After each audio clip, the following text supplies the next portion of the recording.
Hello, everybody. It's Marci from wavesofcommunication.com. Welcome to another episode of the Language Facilitation Helpline podcast, and thank you for tuning in today. Every action you take to help the late talkers in your life is important. That the fastest results come when you enjoy the process of language facilitation. Parents, caregivers, and therapists worldwide have proven that when they connect and enjoy the process of spoken language, it emerges naturally. Hello, everybody. This is Marci from wavesofcommunication.com, and I am here with a spotlight interview with someone I invited, one of my Waves of Communication clients. Now, I invite my clients and people who have experienced language facilitation firsthand, who have late talkers of their own, to come on and share their information with you because everyone's perspective is unique and everyone's perspective is valuable because we can all learn from each other. And that's the point here in 2022 on the Waves of Communication platform is I'm not the only one you can learn from. You can learn from people all around, and many people all over the world are using language facilitation in their own unique way. So today I have Idil, who has an amazing, super smart late talker who is almost 1 month away from his 9th birthday. And so Idil has been through a lot. Give us something that helps us understand how the process worked for you, Idil. Sure. So like you mentioned, my son is almost 9. We started this journey probably as he turned 1 year old. Hindsight is 2020 because now I'm noticing things that I could have connected, but I had no knowledge of it. And I think a lot of people are in my shoes where you notice things, but you're not in a place where you can piece it all together. So around 1 year old, I was having real difficulty switching my son to solids, and he would kick and scream. There was just something about oral motor function that just didn't lend itself to natural development. I mean, he was struggling. We were struggling. This feeding issue was such a big deal. Reader's Digest version, we get a feeding therapist through referrals, etc. It helps. But it just doesn't move the needle fast enough or to the point. Like it's not something that can be resolved so quickly. Mm-hmm. But we're not getting any other help.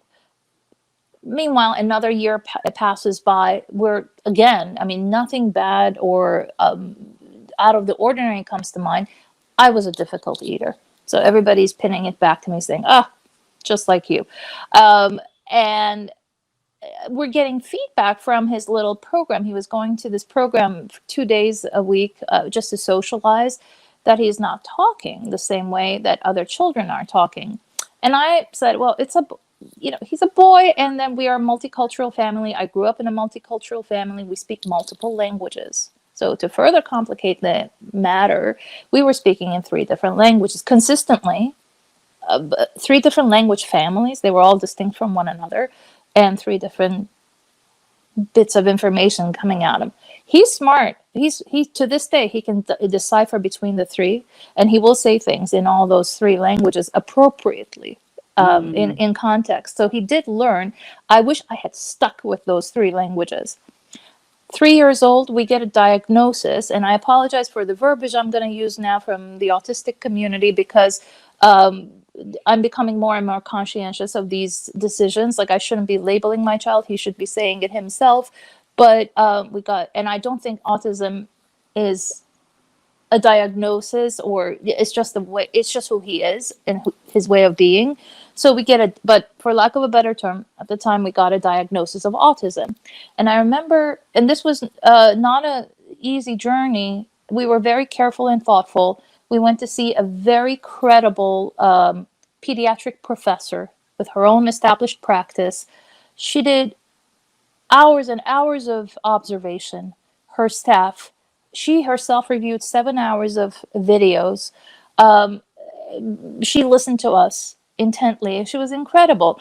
And she said, based on all of this, I'm giving you this diagnosis. Let me quote you her words. We're going to throw the kitchen sink at him. We're going to do ABA, we're going to do speech, we're going to do OT, and this and that. And I continued with feeding. And I thought at the time, my head was hung up because I'm a researcher. And I like to read a lot also, just um, as do many other people. So I dug up Yeah. things. Like, this is what moms do, right? After 9 p.m., you dig things up on Google. That's the way to go, right? I found this study from UCLA, I think, if I'm not misquoting, that showed if you do X many hours of, I think if you're exposed to, if the child is under the age of 5, you do up to 30 hours of ABA a week, you will lose the diagnosis. So if you think this is something that comes and goes, as ignorant as I was at the time, you're going to get in there and you're going to get the child to do 30 hours of ABA. And you're going to do anything you can. I was even paying for the therapist's garage bill so she would show up on time instead of letting go of someone who cannot show up on time to Wow. work. So, Idil, let's talk about that really quick about the mindset around that. Yeah. You were so reliant on this ABA is going to get rid of the diagnosis that you were giving your power, time, energy, and money, extra money for parking, to Yeah. ABA therapists, relying on them to do the job for you at that time.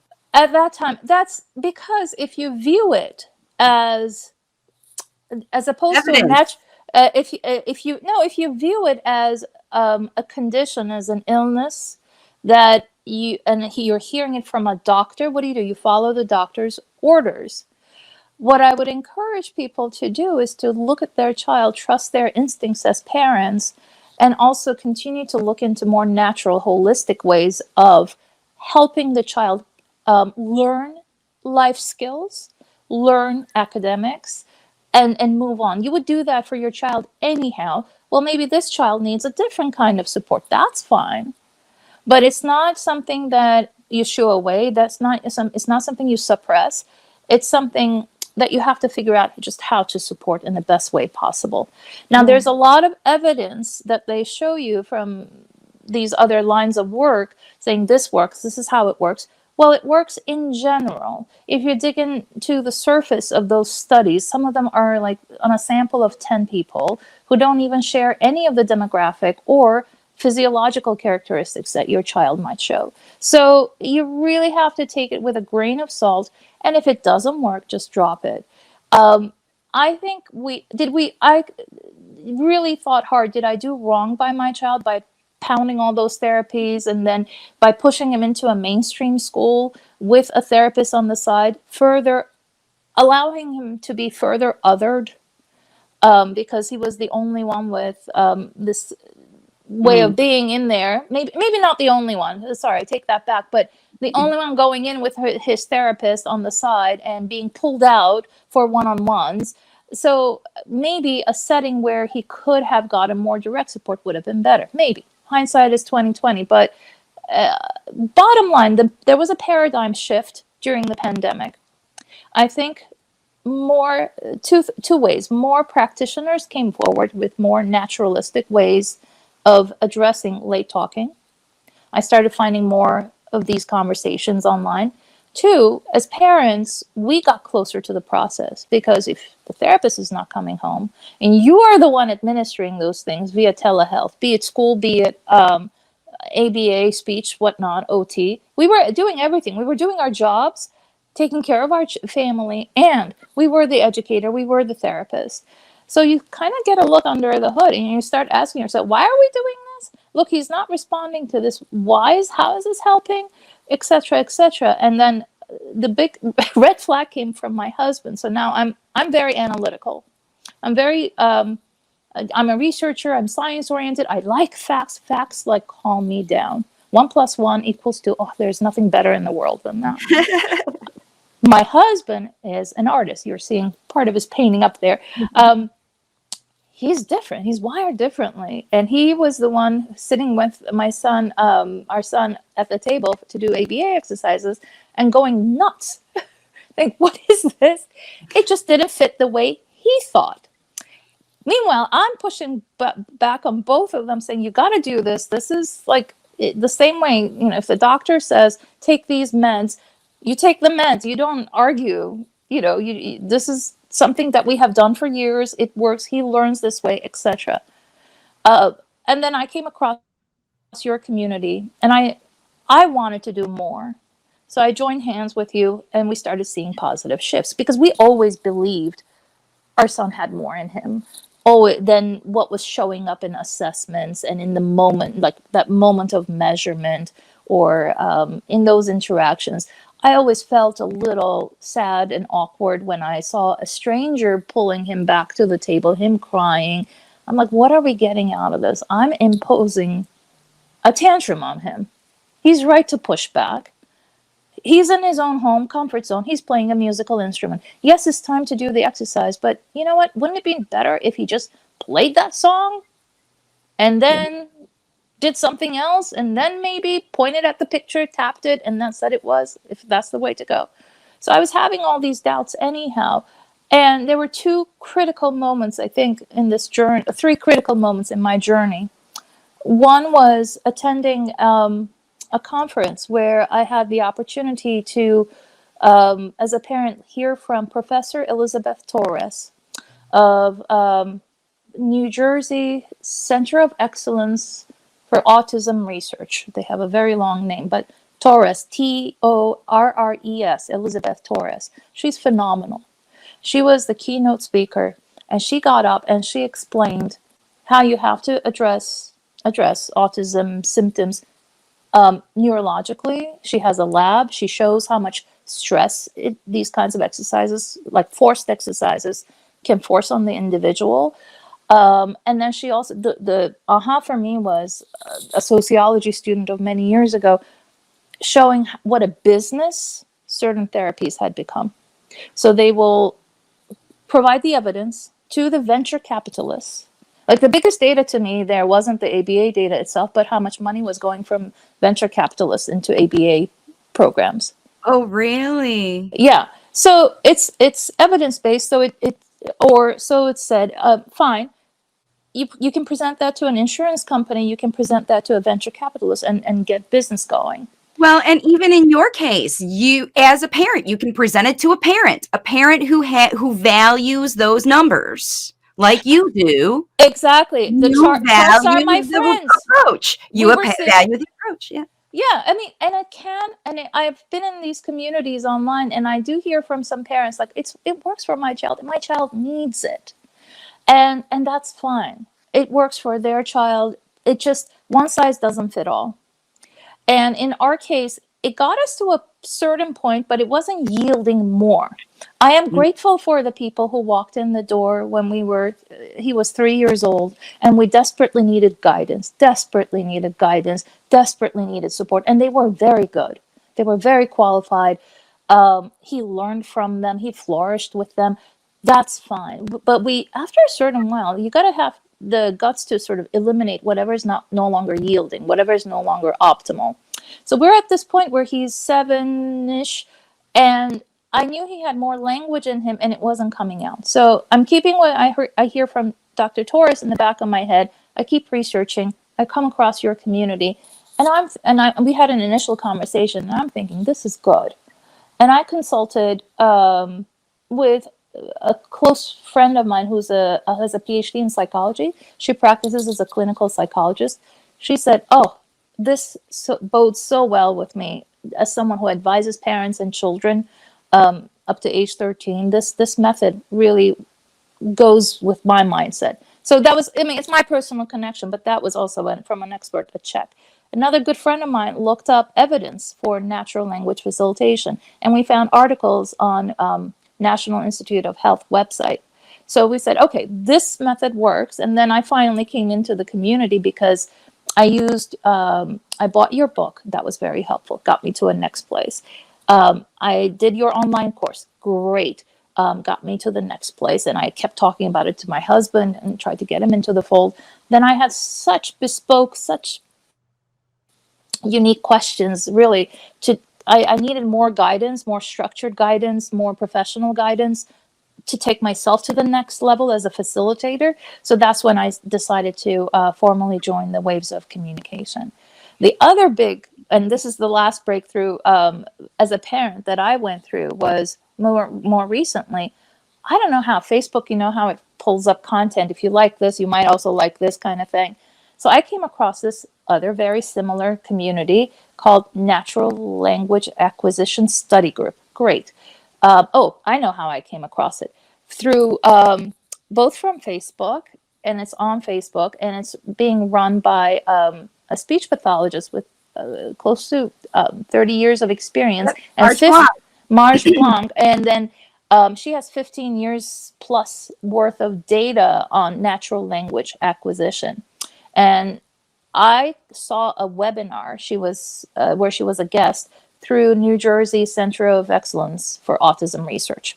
So I listened to Marge Blanc's webinar, and I found her Facebook community, and I read this wonderful book that she wrote. It's more, it breaks it down the same way you break it down. And I was constantly thinking, oh, this is what Marci has been saying. This, but in a much more accessible, like Marci, your book, if I were to compare the two books, your book is a very practical how-to and explains it just the way a typical person who's not steeped in science can understand. Marge Blanc's book is also very good if you have a bent for more academic, and maybe if you yourself are a Or if you are a practitioner. speech pathologist, If you're a speech, pathologist, yeah. read Marge's book for sure. Because that's kind of what I love about her as a resource that helps both parents. And that's, again, you and I are both in that group. Mm-hmm. And I think you sharing your perspective and me sharing, how the resources that I've created for parents, because I think that's the whole point. And that's, again, why I'm really super glad you're sharing these resources with everybody. Now, before everybody leaves this video and goes to read those things, I want you to share a little bit about Dee's evolution. Mm-hmm. So tell us about his speech development, because that's what people want to know. Yeah, you've been reading these articles, Idil, but what's it got for you? What have you got out of all this stuff? Yeah, let me give you a little profile of him. So Yeah. the reason why our alarm bells didn't go off until later was because he was speaking like this. He would imitate his. Then I had a caregiver for him because I had to go to work.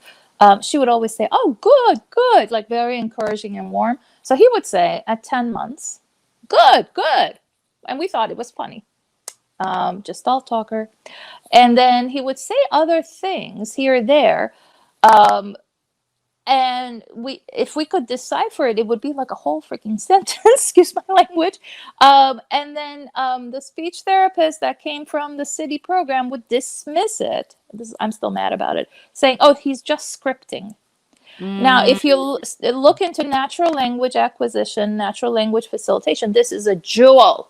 You got to get in there, build on it, honor it, honor his identity, honor his language, his thought process, his effort to tell you something, right? Yeah, I'm trying to tell you what's on my mind. Don't write it off as me spouting off stuff that's coming out of my mind. It's real. It's called Gestalt. They're Gestalt learners learn, the kids who are super good at memorizing, which is what D is. He's the kid that can listen to 3 different people speak 3 different languages, know that they are different languages, and who speaks what language, and even imitate those words in those languages. And he could do that at a very young age. So he was talking, but he wasn't using language because at that time it was being dismissed. So interesting. So how did it evolve into useful language? Over time, I think he did get speech therapy. He did get ABA, which had its own speech acquisition. You learned to label things, right? And then also build sentences. If there was a gap in the sentence, how do you fill that out? We read to him. I spoke to him. I remember someone observing me when he was even in the cradle. Like, someone said to me, "You talk to him as if he's your friend." And I said, yeah, because he's my boy. He went to wonderful schools. We were lucky. We had only one dud. And I'll share it with Brooklyn parents if they're ever interested.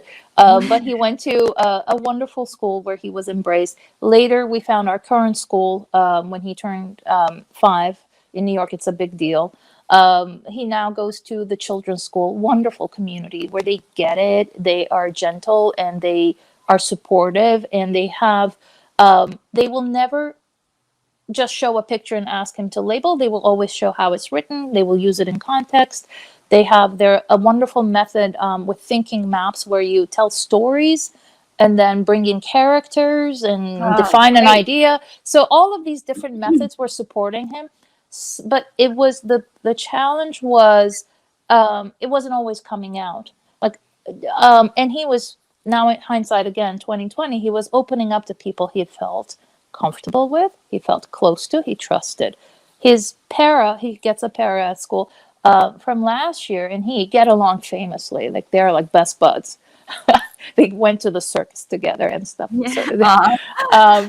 So they, and she would always say, he's talking, you just have to listen. Like he would talk with a soft voice, or he would utter full sentences when he was super, super calm in his system, when he's waking up after a shower, or if he felt safe. So there are other things that you have to be mindful of physiologically, neurologically, environmentally.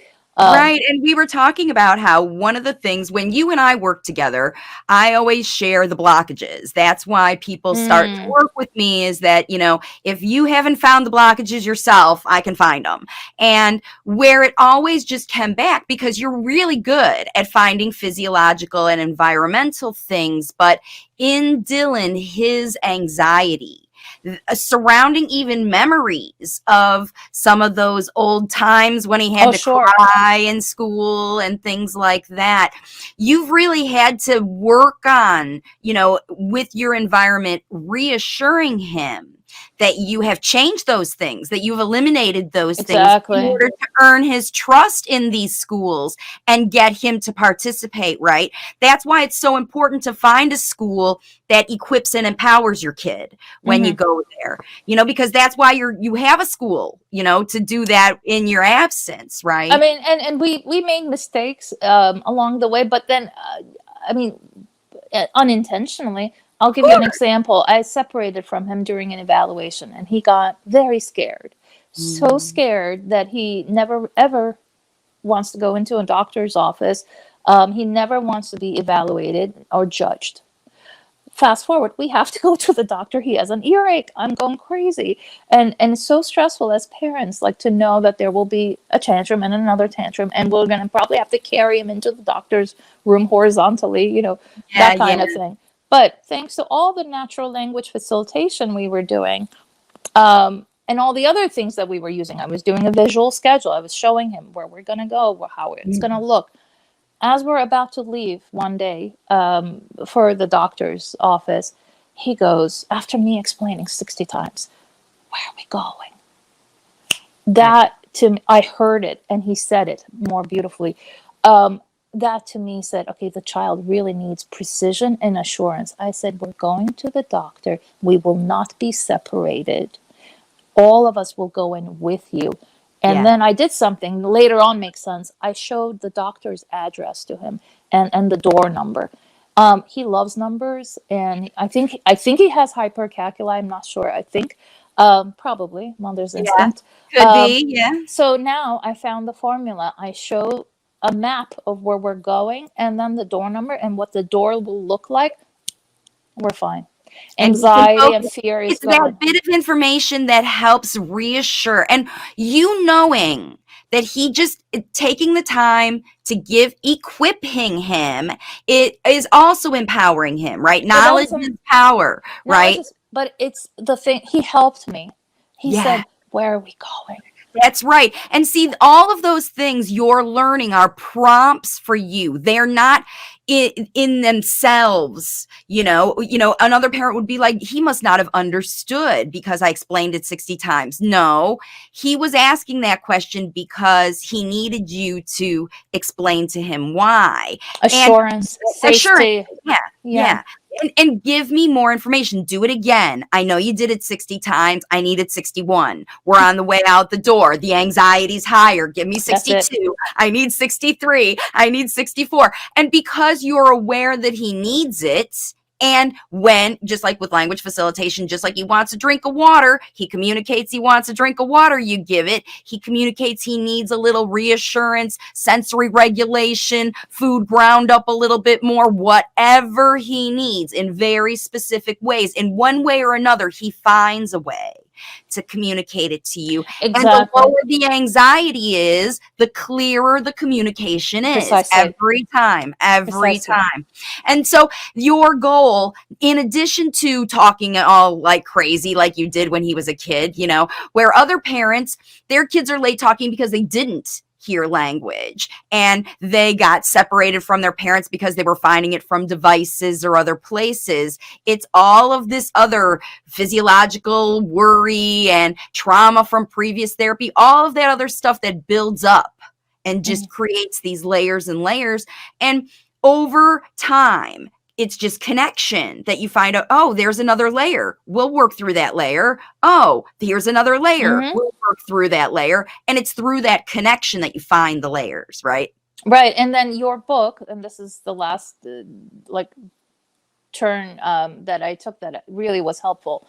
Your workbook, again, I'm a data person. So it held a mirror to my face as to what I was doing and what we were doing. It really showed how my mindset affected the connection and how connection was truly the driver of him opening up. So if thinks he's in a trusting setting, he's in a safe setting. Obviously, we're home, but here's what I mean. He's good to go on with his play, and I respect that space. And I am interested in what he's doing, and I build on it in a cool way, almost like a play partner, but hey, it's his game. Right. Then he may not say anything. Later in the evening, I'll hear sentences because we established trust.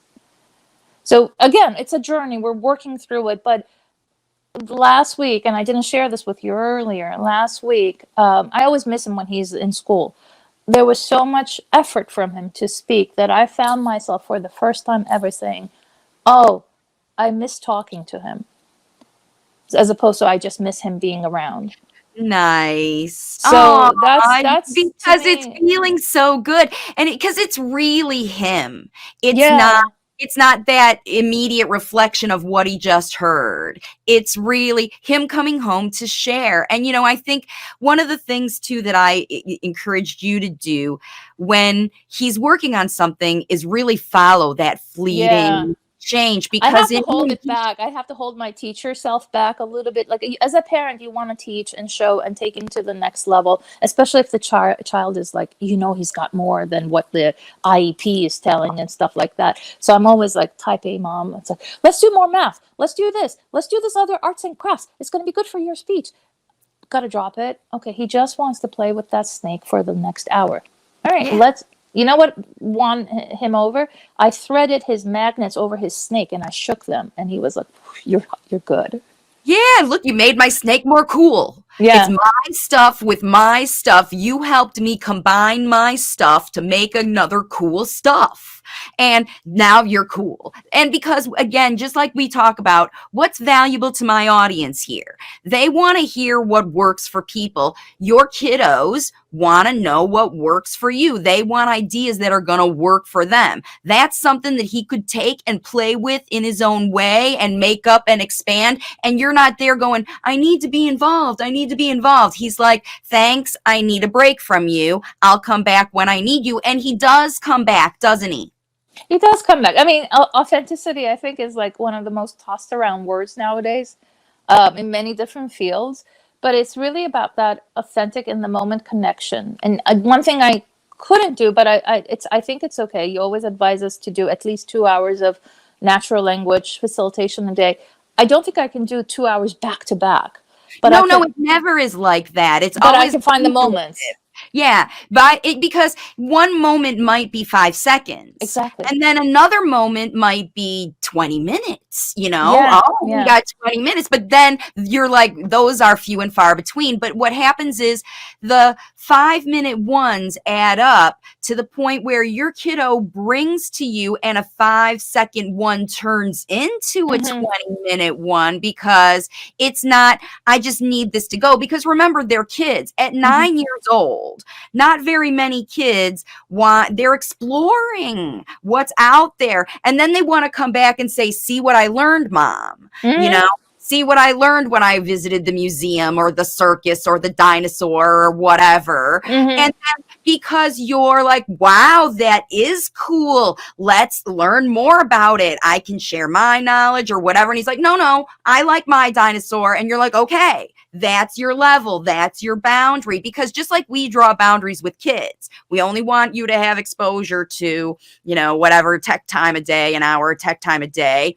They only can handle so much of you. Again, what do parents, especially you're home working during the pandemic, or if you're on lockdown or you're on wherever, that kind of situation, what did you learn? How to create spaces for yourself, even in the house, Mm-hmm. to have a little break so you can process Exactly. everything, what's going on. Wow. So Idil, I know we could talk for hours and hours about this, but I think this was super valuable for people who are questioning whatever they're doing. Remember, it's all about research. Dig your own. I know there's lots on Google, but look at these resources. If you haven't heard of Marge Blanc or, the other folks, I'm going to get these links from Idil, and we're going to put them in the description of this video, of the Natural Language Acquisition group, my group, of course, the Language Facilitation Resources group for parents.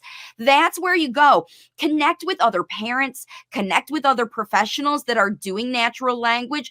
Share what you are doing. This is the other thing I really want to share. And if you're like Idil and you've been doing language facilitation, I'm going to invite you also to come on our podcast and video on YouTube and share your results, because this is the year of connection. We're all learning from each other, because these kids need all of us. All of our brains put together help them work better, and you'll find what works for your family. And everybody's unique. And when you've got lots of choices to choose from, you'll pick just the right things for you. So thanks again, Idil, for joining me. Thanks to everybody for watching. Don't forget to check all the resources and get on your own language facilitation journey. And bye for now. Thanks for tuning in today. With a whole range of Waves of Communication resources, from free content to customized coaching, you now have access to everything you need to elevate spoken language to infinite success. You are welcome to get your journey started with my 11-week Language Facilitation Journey to Speech Workbook. This tool is helping parents worldwide create nonstop language facilitation opportunities that elevate spoken language beyond even their own expectations. You can access this workbook and all of the language facilitation resources on my website, wavesofcommunication.com.